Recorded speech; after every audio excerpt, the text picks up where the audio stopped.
the Pacific Research Institute's Next Round podcast. I'm Romina Ichon, COO of PRI. Our upcoming podcast will be hosted by Tim Anaya, Vice President of Marketing and Communications, and our guest host this week is PRI's Director of Communications, Matt Fleming. Thanks for joining us. Matt, how are you today?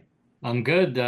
Excited to be here. So, of course, the big news in California continues to be the wildfires and the wildfire response. And on Friday, we had I don't know if it was a meeting of the minds, but the meeting that everyone has been waiting for, Donald Trump coming to California to meet with Gavin Newsom and to see firsthand the wildfire damage. And, it was interesting to see, for all the back and forth, the insults that Trump hurls at Newsom on Truth Social and on Twitter, and certainly Gavin Newsom, who we don't want to accuse of politicizing anything because he's not. He's just combating misinformation. Certainly, he gave as good as he got in the run-up to this visit, and it was kind of sad, actually, to see. He wasn't actually invited, apparently, until they were on the airport tarmac. I wasn't invited to the kind of round table of state and local officials with the president that he participated in after the tour. But you had Gavin kind of stalking the airport, and he, it was unclear at one point, could he even get onto the runway to greet Trump? But, he had about a minute or two of kind of groveling when Trump and Melania got off the plane. Then they exchanged a few pleasantries in front of the press and took a few minutes of questions, and then that was kind of it. So it wasn't he did not call him Gavin Newscum to his face, and there wasn't a lot of back and forth, and it was pretty clear Newsom understands you got to flatter Trump if you're going to get what you want in the end, which is the $100 billion or more of money that California is going to be asking the feds for. So, Matt, what did you make of the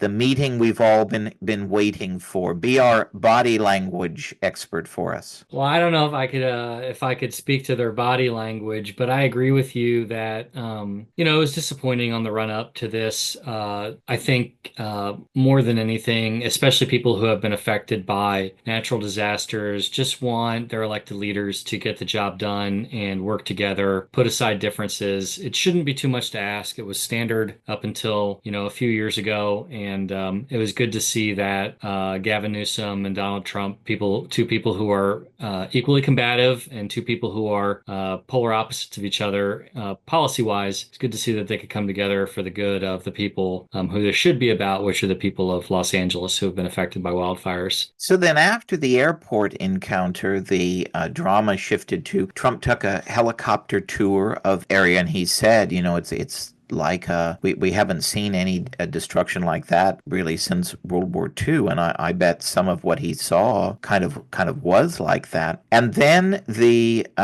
great meeting of Trump and all the local and state officials at the firehouse number 69 in Palisades, and it was kind of the typical Trump show. He and Melania were front and center, and all the federal, state, and local officials were there, and they all kind of wanted their moment in the sun. But it actually was, for these sorts of things, which usually don't produce a lot of discussion, I thought it actually was quite enlightening because, you heard the people around the table, but then there were clearly some local residents that were in the room calling out things like the permitting and the bureaucracy that they were already seeing in these initial days after the fire, despite the claims of the local officials saying, oh, we've done everything. We're not going to have bureaucracy. You're not going to be stuck in red tape. And then you had another disastrous moment for Karen Bass of many public relations disasters that she has had in the fire. She was talking about the cleanup, and people are anxious to start cleaning up. And she said, oh, there's going to be no bureaucracy. We're going to get you right back to clearing your land and starting the rebuilding. And the residents in the room rightly yelled out, hey, your health director, which was the county health director, said it's going to take up to 18 months and imposed all these restrictions on it. And there was another thing where Trump, the developer, shut her down and said, hey, look, Mayor, that's too long. Even, a few months months is too long, right? We got to get people going. He had a great line. I've used my executive powers, and I'm not afraid to use my executive powers to help the residents jumpstart the rebuilding process. You should do the same thing too. And while, yes, she has signed some executive orders, it's clear, the city and the county and the state aren't doing enough to cut the red tape. So it was another time where she just came off looking either tone deaf or didn't know what the actual local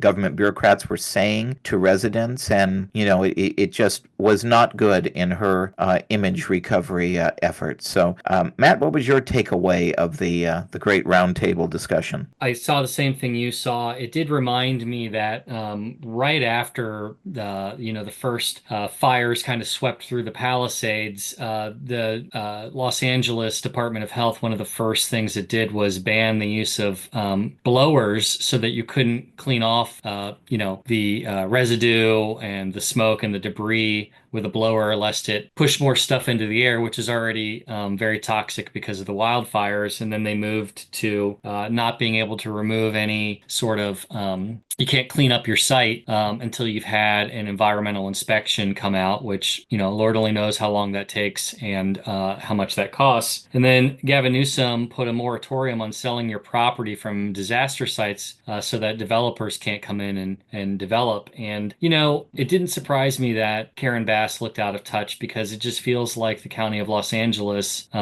is just out of touch. And I lived there during COVID. I can tell you that they are bureaucracy first. And it just felt like I appreciated Trump's comments in, signaling how much it actually takes to develop a property in Los Angeles. You'll remember that he's a landowner in Rancho Palos Verdes. He's got a golf course down there. And so he knows what the permitting process is like. And it's good that there is someone on behalf of limited government and streamlined bureaucracy advocating for, let people rebuild their properties. It's fine having a little bit of quality control to make sure people aren't just dumping, hazardous materials. But, make this thing a real priority. Don't just make it some, another, I don't even know what the word would be, but another exercise in progressive governance, which, leads to no progress at all. Well, and you'll forgive the residents for being skeptical because, these are the same people that were arresting people sitting by themselves on the beach during COVID. And I was chased off of Long Beach one morning on a work call. It was an overcast morning, and I was literally the only person on, the path there in Long Beach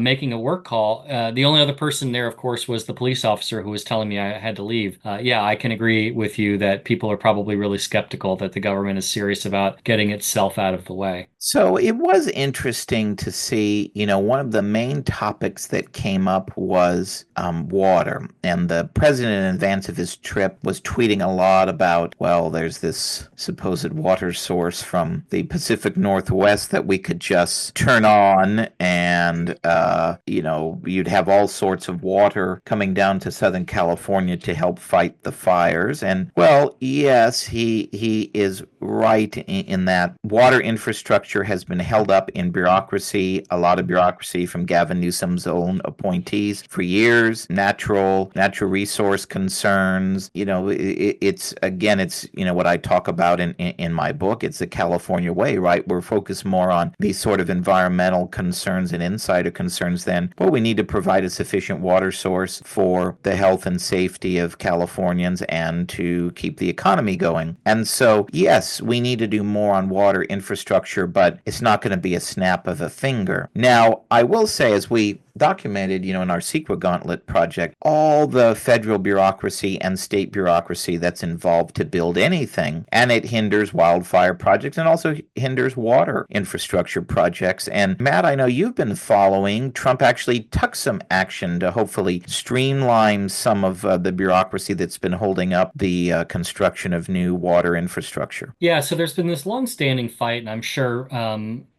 listeners of this podcast are have heard about this before, but there's this long-standing fight over the Delta smelt and water deliveries, particularly in the Central Valley. And one thing that Trump has been criticized over in this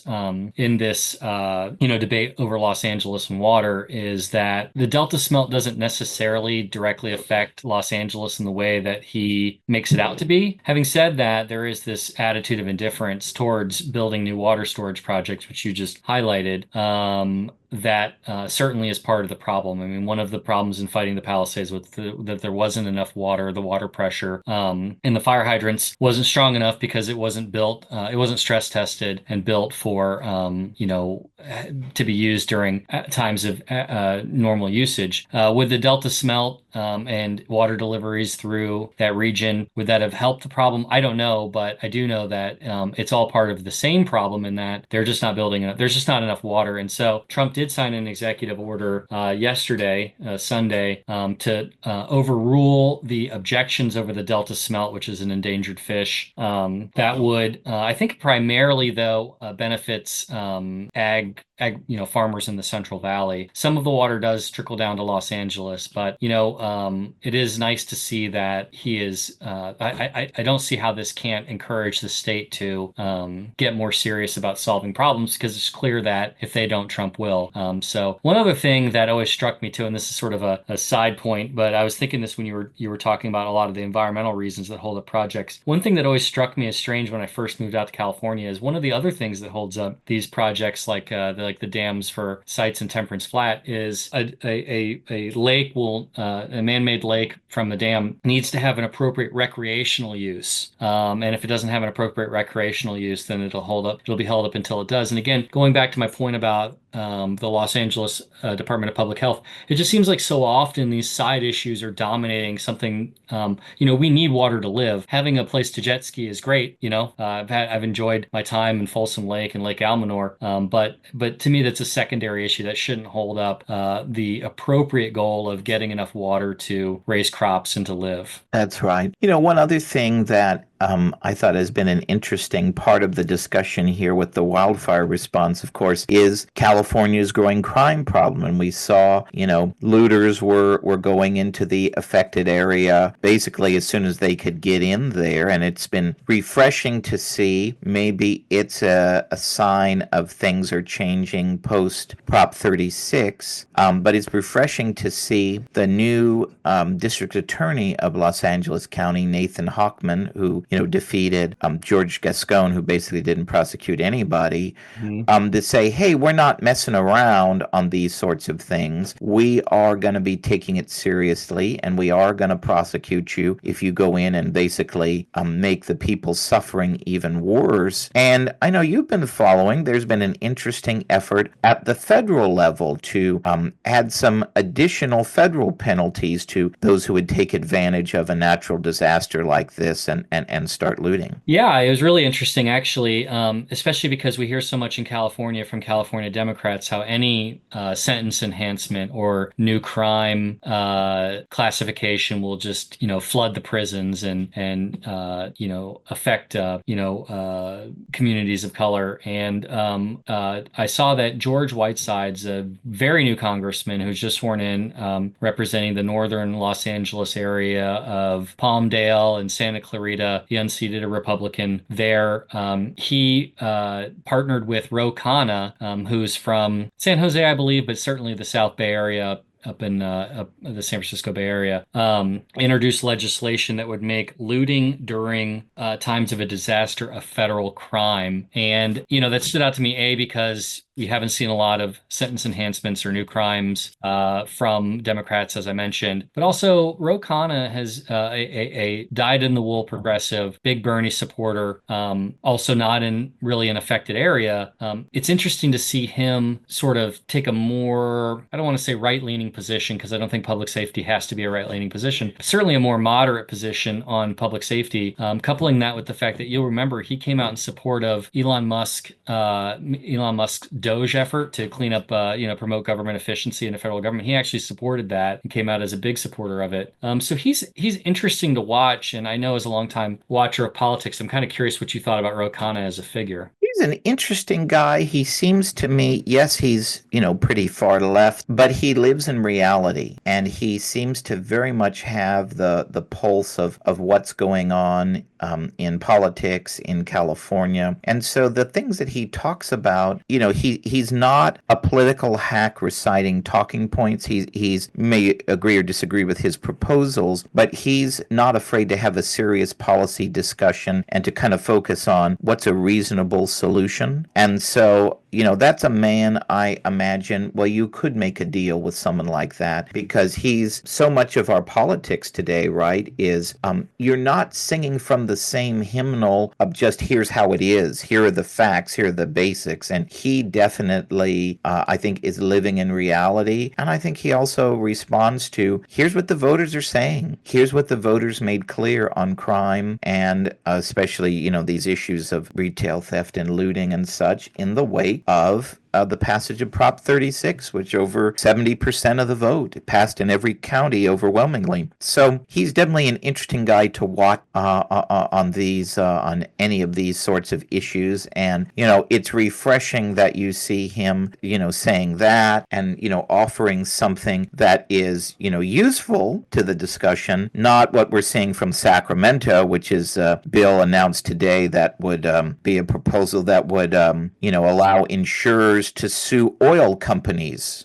and make them liable for natural disasters, which is ridiculous. Oil companies did not cause the wildfire. In many ways, the litany of progressive policies that we call the California way that Governor Newsom advocates, that's made the situation far worse. It's interesting to see Akana kind of always talk about kind of useful and thoughtful ideas instead of political grandstanding like his colleagues in Sacramento. Well, let's turn to this week's episode. This week we just launched PRI's latest Free Cities Center documentary, which you can watch at pacificresearch.org. And our documentary, it's an hour-long documentary called Colorado Springs, Letting Freedom Lead the Way. And Steve Greenhut and I went on a couple of trips to Colorado Springs this fall to kind of learn from their freedom-oriented government and their government and the community that it has spawned around it. It really is a breath of fresh air to see how they do things there, and it offers many lessons for cities on the West Coast struggling through many problems. It offers them ideas for urban renewal and how do we improve quality of life and lower costs. You see a real sense there of people working together, business, government, individuals. So I think you'll find it very interesting. Colorado Springs was number 3 in the United States on our Free Cities Index, which ranks the top 50 cities for their pro-growth policies, and they were number 1 in the West. So in that documentary, we interview the mayor of Colorado Springs, Mayor Yemi Mobolade, and we interview one of the city council members, Brian Risley. And Mayor Yemi Mobolade he's an immigrant. He has a very interesting background. He's an entrepreneur. He has a religious background. He's a very libertarian mayor. And so we talked to them a little bit in the future. Brian Risley is has a business background himself. He has a background in planning. So he's two very interesting people. And so we interview them. You'll see them a bit in the film, but we had a much longer conversation with the two of them that we thought would make for an interesting podcast. So here is the extended cut of our interview with Mayor Mobolade and Council Member Risley. And, if you're interested in these issues of urban renewal and how we can apply kind of limited government free market principles to city governance, kind of the issues we're talking about here with the wildfire rebuilding, we think you'll enjoy this discussion. So thanks for listening. And here's Steve Greenhut talking to Mayor Mobolade and Councilmember Risley. Join PRI on Tuesday, February 18 at the Sutter Club in Sacramento for our 7th annual California Ideas in Action Conference. We'll be gathering near the People's House to share what's missing the most at the state capitol, free market ideas. This year's keynote speaker is Scott Rasmussen, one of America's top pollsters and political experts. He'll be talking about the 2024 election and the lessons for California. Plus, hear policymakers, experts, and real-life change makers share their thoughts on California's major challenges. And you won't want to miss what will surely be a lively panel discussion on the war on suburbia. Registration is free and includes a free lunch. So go to pacificresearch.org/events today to register and secure your spot for PRI's California Ideas in Action Conference on February 18th in Sacramento. Mayor, you have referred in interviews to some of your struggles growing up in Nigeria and how your role as an immigrant shaped your political career in Colorado Springs. So I'm hoping you could discuss that and explain what that brings to the table and how that influences your governance here. Right.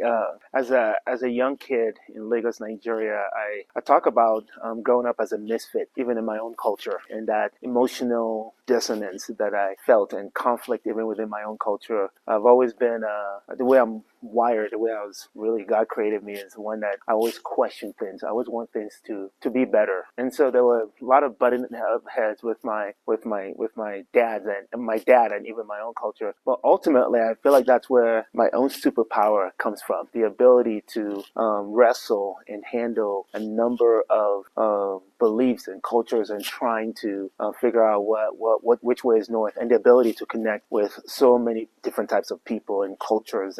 But beyond that, I would say the values that I was brought up in, I really have contributed to who I am as a leader today. I grew up in a culture that taught values of hard work and persistence and grit. And I remember as a young kid, my dad would always say the sky's the limit, meaning that you can do anything. And so those are the values that I carry to my work as mayor, including some of the old proverbs that we were taught as kids. Like we say this a lot in America, it takes a village. And truly what that means is teamwork.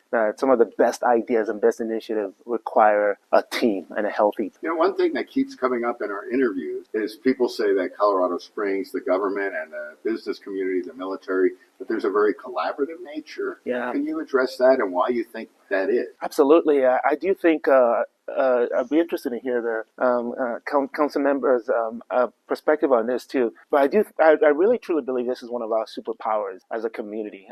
I'll share a quick story. This was a defense company that we did the announcement ribbon cutting actually at the steps at City Hall. And after that whole photo op, the leader pulls me aside and he said, a lot of communities talk about collaboration, but in Colorado Springs, you guys actually do collaboration. And I think part of it is recognizing that, and we're probably going to touch on this.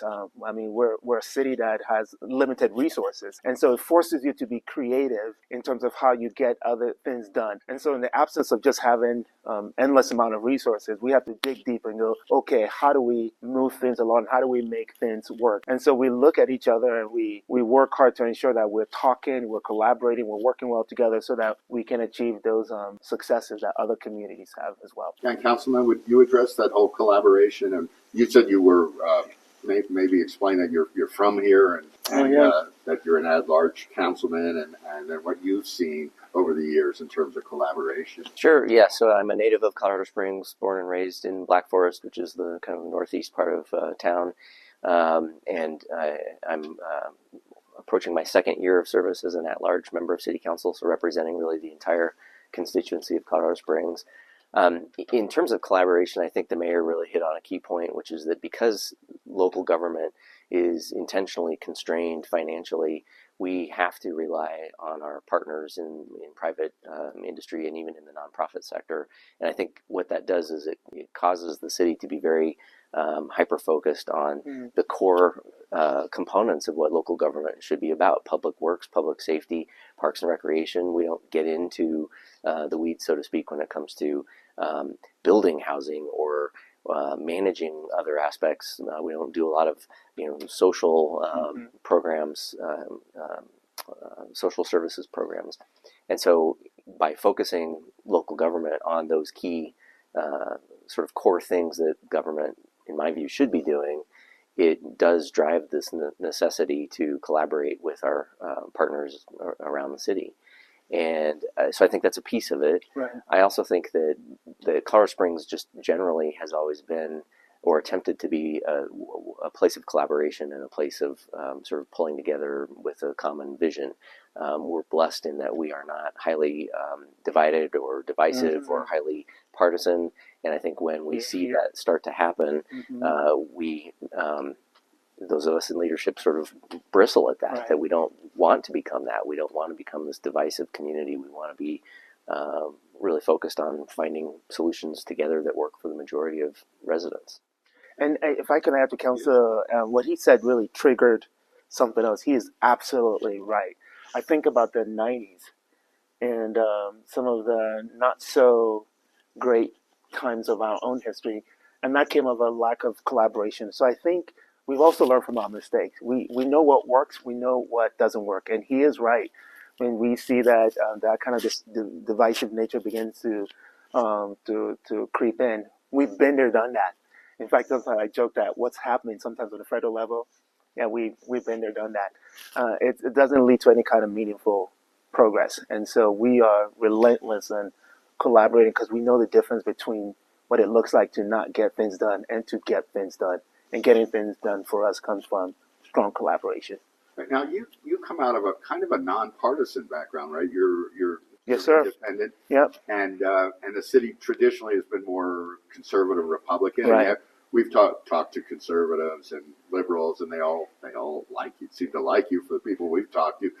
So what are you doing that is able to? How do you pioneer kind of a nonpartisan course in our political times are extremely partisan? That's a great question, and I would say most of Americans are kind of in this big middle bucket, whether it's center right, center left, and I think I'd like to believe that I'm American first than I am a political party, and but when you peel behind the curtain or the layers of my identity, you find that I moved to the city as a pastor. I started 3 businesses. My story, I feel like it's more important than who I am. My values are more important than a political label. So you can look at my story and you could say, "Oh wow, he's actually more conservative than we thought." But it's not even about being conservative, or I feel like we live in a city that truly puts people over politics.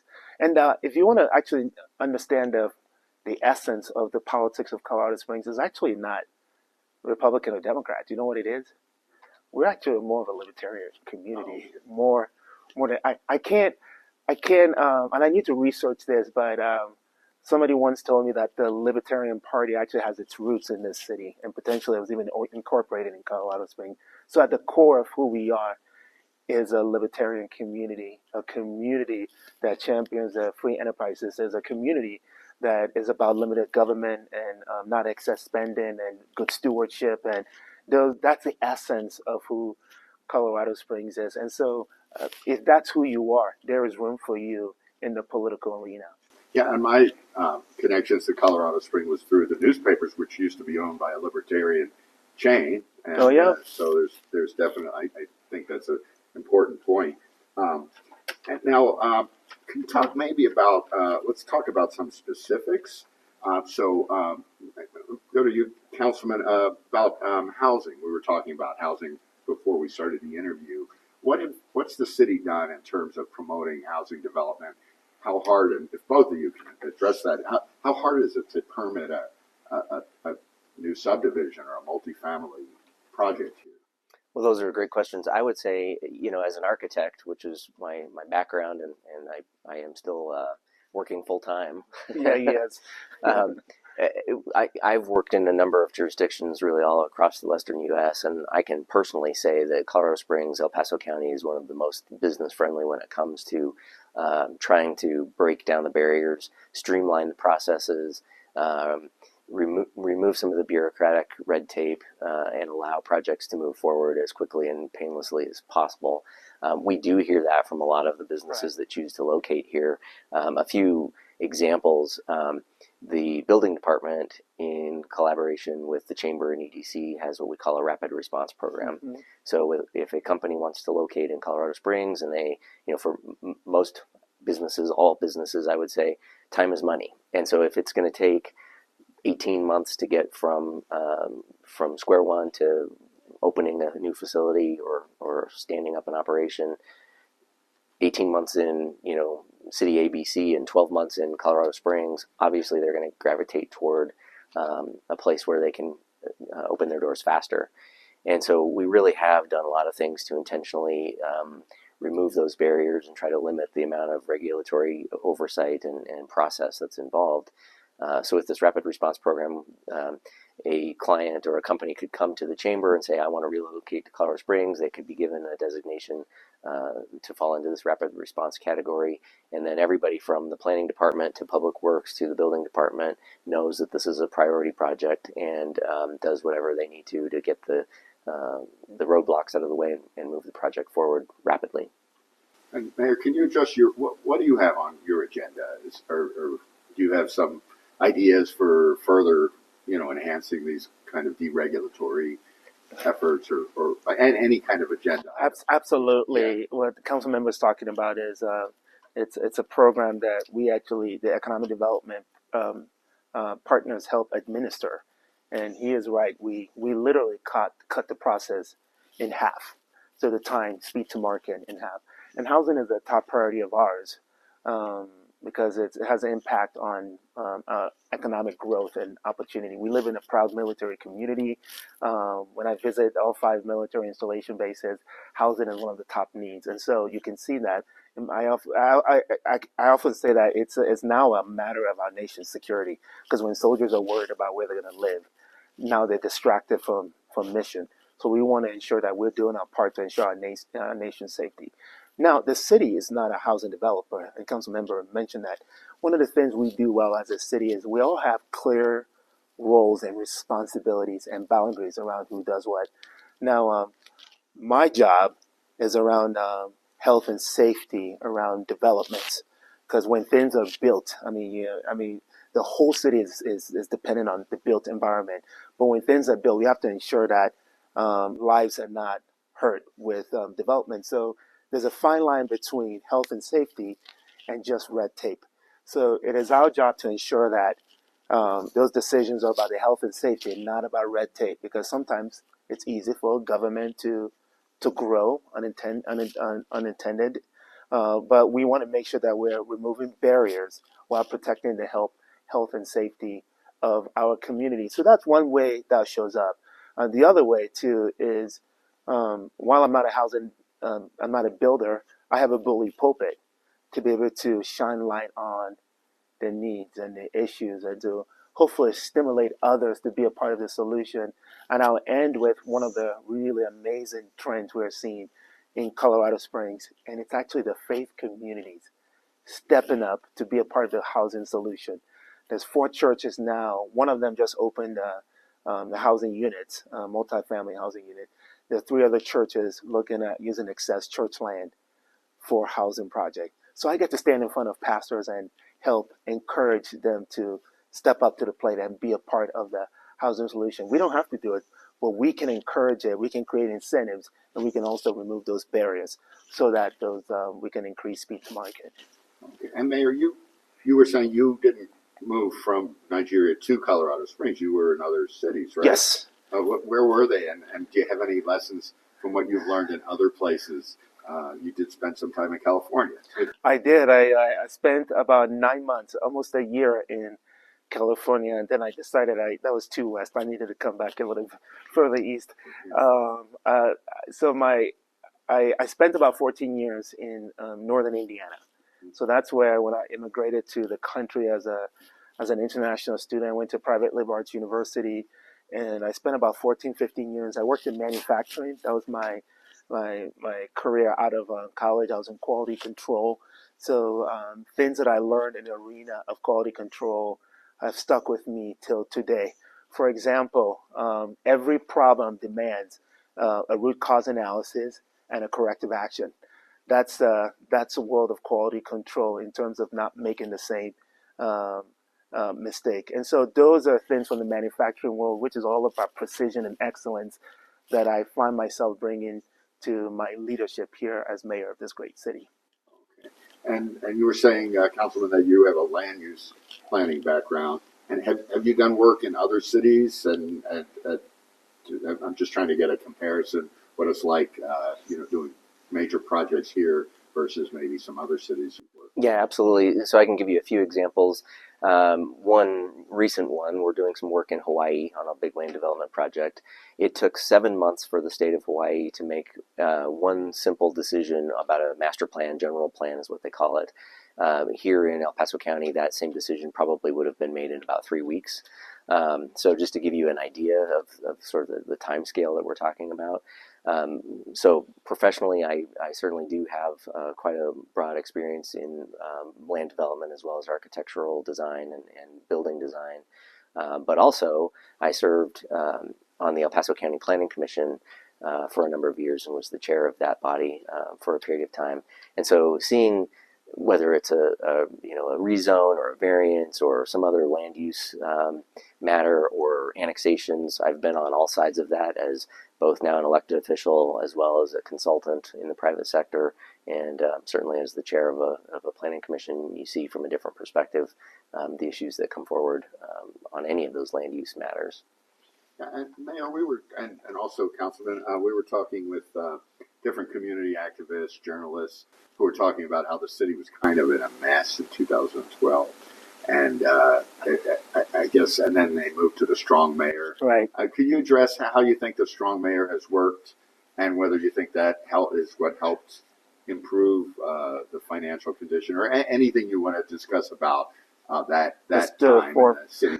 I'm so curious to hear Councilmember's perspective on this, because one of the things I love about this form of government, it mimics what we have on the federal level. Mm-hmm. Not exactly, because we do have the judicial, but that's under my leadership. But what makes this form of government so good is the push and pull of both branches, is the ebb and flow, is the tension, the good tension that happens as we're working together for the good of our residents. I'm focused on executing, operating. I'm running excellent services. They're focused on more on ordinances and laws and land use development issues. So separating those functions, I think it's healthy, and we see it's part of what makes America so great compared to so many other nations. This great experiment, in many ways, it's working. Now, I can't really say in terms of whether that's the reason why we were able to transition from 12 years to 14 years ago. If we look back to see what was going on here at the community, and Councilmember can certainly speak even better to this, we had something called the Great Recession, and so our city was just challenged for resources. You already take a community that is challenged with resources, and then you put the recession on top of that, and that was just a lot harder. Now, I do think that whole season led to some other tension that was going on within the city. Like most things, when people are unhappy or if there's tension, I feel like sometimes you're looking for a scapegoat, and it can lead to greater tension. I am grateful that perhaps what came out of that was this new form of government that I like to believe is working. Now, I often say we're still babies in this form of government. I'm the third strong mayor. The first one served 1 term. My predecessor served 2 terms. I'm a year and a half into this. So we're still fleshing this out in real time and learning from others. We're one of only 3 cities in the whole state of Colorado with a strong mayor form of government. So the rest of the state and our sister cities also look at how is Colorado Springs doing with this new form of government. But at this size, 500,000, we're a big city. And so in some ways, I'm glad that our form of government is also growing up to keep pace with the growth of our city. I so bad want to hear your perspective, because we haven't talked about this. We haven't, but I think, Mayor, you really hit on all of the key points. I think it was somewhat coincidental that the change of in form of government happened around the time of 2012. Right. But what really led up to that was with the Great Recession, with Colorado Springs being so heavily dependent on sales tax revenue. Sales tax revenue. Yep. And when we had the Great Recession, sales tax revenue fell off a cliff, Right. and we didn't have property tax revenue to back up that decline. And so really between 2009 and 12, the city was riding on a downward slide using reserves to try to stay afloat. And it was about 2011-12 that reserves were just depleted to the point where that was not a viable option anymore. And so as a result, we did have to do things like turn off lights in parks Right. and remove trash service from public areas, and it was So not we have to balance the budget. had to balance We the budget. always have to balance the budget, right. And as Mayor says, in a very fiscally constrained and fiscally conservative community, it's not like folks were willing to vote in additional taxes to prop up local government. So interestingly, as we were sort of battling the Great Recession and the tax implications that came along with that, this new form of government was introduced, and I was actually tangentially involved in some of the work around that. And from my perspective, we were getting to the point where we were a big enough community that being managed by a city manager just didn't Right. make sense, right? And so having this form of government that Mayor talks about, where you've got the push and pull of the legislative and the administrative branches, really allows us, and I think has allowed us to step up in the way we view ourselves and to act really like the big city that we are. There's still this notion that Colorado Springs is not a big city, but when you've got 500,000 people in the city of Colorado Springs and another 250,000 in Right. unincorporated El Paso County, we are a big community. And having a more sophisticated, more professional form of government, I think, is key to making sure that we are able to move forward in a professional and productive manner, right? Well said.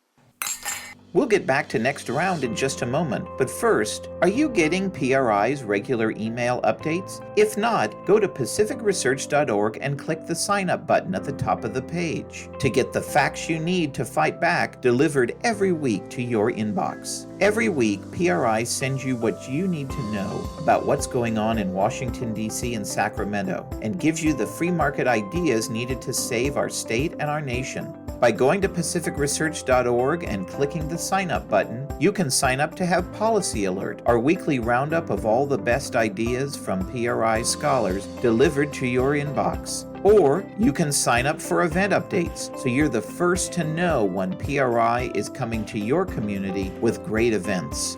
So sign up now at pacificresearch.org and click the sign up button at the top of the page to get PRI's content delivered to your inbox each week. Yeah, I read a news article predicting that Colorado Springs might have as many as 1 million people. I don't know how far out, maybe 20 years or something. What The are county, yeah, or the, like is it a county? million, the region. 45,000 Yeah. or something of that Yeah, nature. how are you planning for that kind of growth? Both of you? That's Well, I think that is one of the reasons why the discussion, we've had some fairly heated discussions recently around annexations, and I think that's one of the reasons why annexations become a big conversation, is that it is largely around how do we want to grow as a community, knowing that we are a desirable place to live and that we are, very economically vibrant. People want to be here. And so how do we balance that growth? How do we address that growth in a way that makes the most sense for the region? And annexations are a big part of that discussion. I'm a firm believer, and I can point to many examples that if you don't annex and allow development to occur at basically an urban or suburban scale in unincorporated counties, there are a whole bunch of unintended consequences that come along with that, especially in a part of the region, in a part of the country where we have significant restraints on water. Colorado Springs Utilities is blessed with a very robust renewable water resource. We get a lot of our drinking water from the mountains. So El Paso County does not have that. That's all groundwater.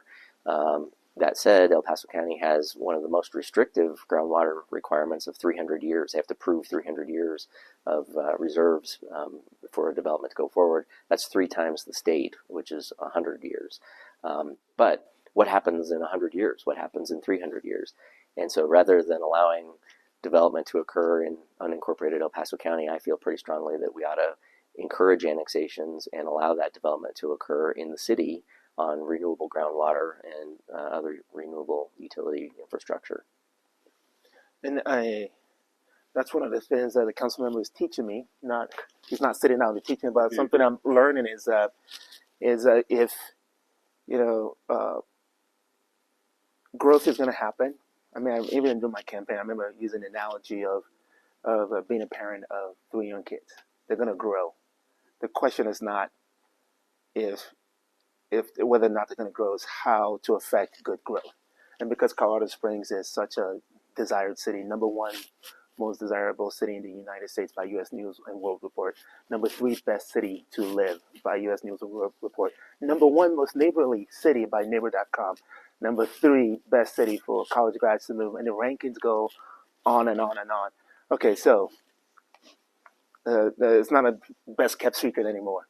People see us, they're aware of us, so growth is going to happen. That's inevitable in terms of where we're at as a city.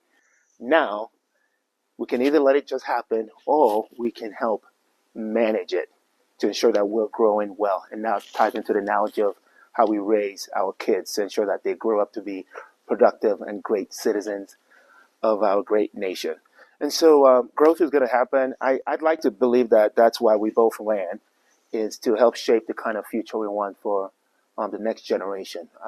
For me, certainly for my kids, is to ensure that we are pursuing growth that is intelligent, growth that is smart.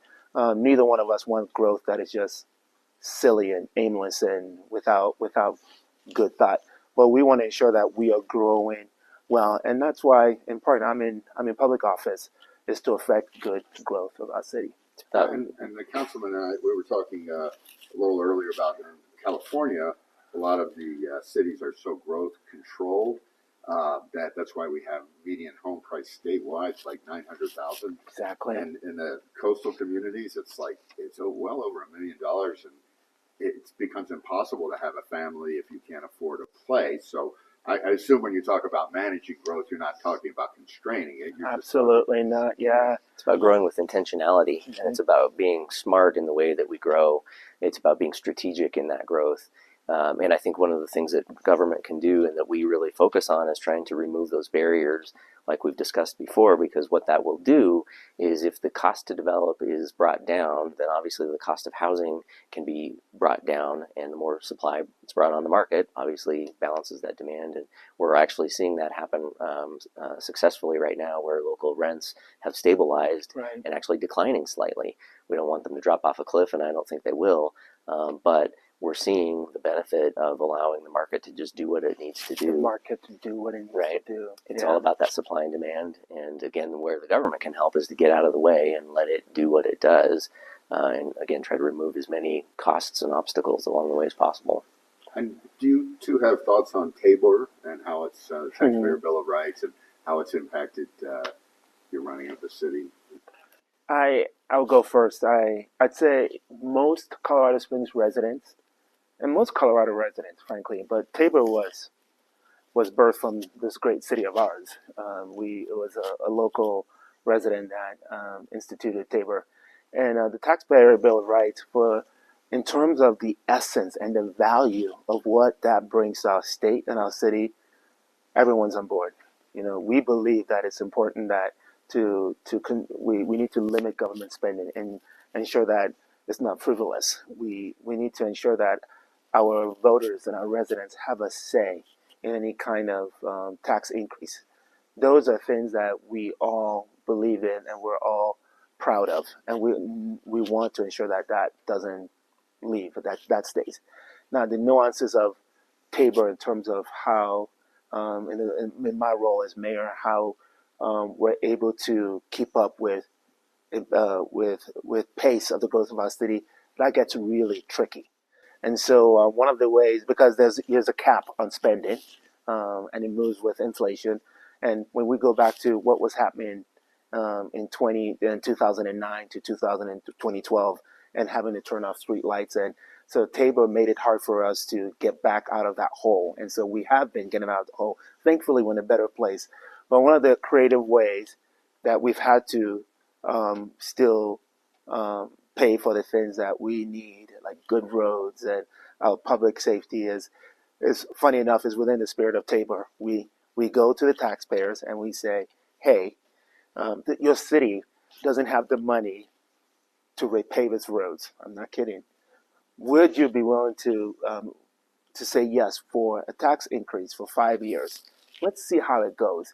And then you can also hold us accountable and check whether or not we're putting your taxpayer money into good work. And we said yes. That's a 2C ballot initiative that was instituted by my predecessor in 2015, 2019. Now it's on this November ballot for the next 10 years. And you see that same example with our public safety sales tax, with our trails and open space tax, sales tax. And so with each one of these measures, it's still the spirit of Tabor, is to go to our taxpayers and say, would you allow your government to have X amount of your money so that we can care for our city?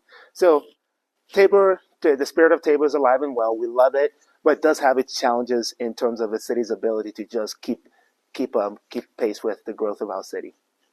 I'd agree with all of that. I think it's a balancing act. There's a component of it where Tabor forces the government to be very efficient in what it does, but it does have the consequence of having this ratchet down effect. So as the community grows, it makes for a challenge in terms of how we balance that and deal with it. I always equate it to a family budget, right? The average family doesn't have an unlimited budget. They've got certain things that they've got to do. They've got to put food on the table. They've got to put clothes on the kids. They've got to meet those certain basic needs. And you get creative in how you do that when you have a limited amount of resources. Kids are still being fed. Clothes are still being bought. But you are very specific and methodical about how you use those resources and not throwing money at things without a lot of intentionality. And when I look at cities and other communities that don't have Tabor restrictions and throw money at problems, they often don't get any better. In fact, sometimes they get worse. You look at some cities that have literally thrown hundreds of millions of dollars at homelessness. And no tangible benefit, no better outcome. Hundreds of millions of dollars at affordable housing. No outcome that is discernible. And so I think it's important for us to recognize here that we are tackling those things. We are making improvements when it comes to the homelessness concerns. We are adding affordable housing to our community. And we're doing all of those things within the confines of Tabor, within the restraints, right? So I think, in my view, this is a very fiscally conservative community, and Tabor, like it or not, has been a key component in that. Okay, let me add to what council member is saying, because this, practically speaking, here's one example of exactly what the council member is saying when it comes to the family budget. I have a very limited budget. I have 10 times the amount of needs than my budget allows. So, for example, when it comes to homelessness and keeping our city very clean, I went with my team members to get a first-hand view of their work around cleaning up homeless encampment, because we're trying to stay on top of it. So it had my homeless outreach team officers and my code enforcement. So I'm walking with them, asking them, guys, what are you seeing? What do you need? And some of the simplest things. If I had endless amount of resources, I probably would have just said to the code enforcement team, okay, I'm just going to buy you new equipment, a new skid loader. But because I know I don't have the money, one of the things I have to do is look within my department. Now, which department has all the tools and equipment that my code enforcement team needs? Public Works. So guess what I did? I rearrange. Now we're being efficient, manpower and resources and time, and now put this division right next to this department that has all the equipment that they need. Now, instead of adding more, we created efficiencies. That's just one of many examples of how sometimes, I feel like constraints sometimes can lead to just be more creative and better output, as opposed to just having an endless amount of money to spend. Because you're right, if I just had that money, I probably won't be solving the problem. I'm just adding more. But now I'm forced to think, how do I solve this problem within the constraints that we have? And it's now better for everyone, and the teams are working well together, and everyone is gelling. I find a lot of times people won't vote for even reasonable initiatives because they just don't trust that the city's going to do anything other than just try to get more money. So Right. maybe. Now, one last thing, if you could each give your elevator pitch for why you think Colorado Springs is such a freedom-loving, entrepreneur-friendly, pro-growth city. Just if there's one thing that I maybe haven't touched on. That's more than just an elevator pitch.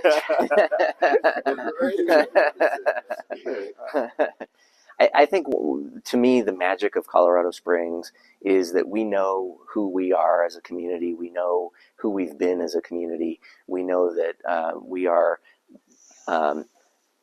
superior to almost every other community in terms of quality of life, access to outdoor recreation, great quality of life when it comes to our parkland and opportunities that residents have. I think knowing that we have always been and will always be a diverse but family-friendly community where it's a great place to raise kids, right? I think that's a big piece of who we are, and I think we're very focused on trying to maintain that livability and that quality of life. I think economic vitality is one of the other key components, and that ties directly to how business friendly we can continue to be and how we can continue to remove the obstacles when it comes to regulatory oversight. And so I think just being very mindful about who we are and what we want to continue being as we go forward is really the key. And maybe I'll also, you mentioned the word futurist, and I know we're both futurists, so I wrote this down because I wanted to make sure I get the quote right. But Joel Baker, who's a pretty well-known author and futurist, he says, quote, "No one will thank you for taking care of the present if you have neglected the future." And I think that's a really important thing to think about, is that we can't be focused solely on the issues in front of us right here today at this very moment. We've got to have that forward-looking view and think about what do we want to be in 20, 50, 100 years. And I think in the same way that General Palmer was having those thoughts when he founded this city, what do I want this place to be when I'm long gone? And I know that the mayor and I are both very focused on that mindset and that way of thinking. And I think that's a big part of what Colorado Springs has always been about. And Mayor, your final thought? I would build off of what he said. It was in 1871 when the founder of our city, General William Jackson Palmer, looked at a treeless plains and saw and envisioned a great city. And here we are, 153 years later, we're still the most desirable city in America. I mean, how we got here, I really truly believe is that we got here because we're probably one of the most pragmatic cities. I was new into office, and the Gazette did that article that was comparing three different cities in Colorado. So the three largest cities: Denver, the largest; Colorado Springs, the second largest; and Aurora. Let's compare their response to homelessness. And one of the things that you will see consistently in Colorado, and so this is something we have to fight for, because I know our first identity in this country is towards our political parties. Now, do we have leaders and residents that are tied to political parties and values? Absolutely. But what transcends all of that, and what I know about Colorado Springs, is that we're pragmatic. And when you look at our response to homelessness compared to other cities, we're not looking to political parties to go, how do we respond to homelessness? You don't hear things from my mouth that says like housing first. You know, some of the extremes are, one extreme is put them in a bus and send them to Pueblo. The other extreme is just let them all hang around and sit and lie. Neither one of those solutions okay for solutions. So we always ask ourselves the question: what is the most pragmatic solution? How can we be objective about this? What's in the best interest of our residents, our city, and how do we balance? This is really key. How do we balance compassion to our house with public safety to the greater residents? How do we ensure that we're making decisions that are maximizing the benefit of the common good? And that is Colorado Springs' true strength, is that we're very pragmatic. We pursue pragmatic, and as long as we continue to have leaders who put that at the forefront of our decision making, I think we're going to be good. But one of the things we have to be mindful too is that there's a growing anti-growth movement, and we also want to hear, but we also want to make sure that that is not shaping the future of our city. We have to be pragmatic at the end of the day. Great. Well, thank you so much for your time, both of you. We really appreciate it. Thank you. Thank you for having us. Yeah. If you like this episode, please tell your friends and subscribe to PRI's podcast at iTunes, Google Play, Stitcher, TuneIn, iHeartRadio, and Spotify. And when you're on these platforms, don't forget to give us a big 5 stars. If you don't subscribe to any of these, you can still listen on PRI's YouTube page, youtube.com/Pacific Research 1. That's the number 1. Thanks for listening. I'm Rowena Ichon. Hope you'll come back again for next round with PRI.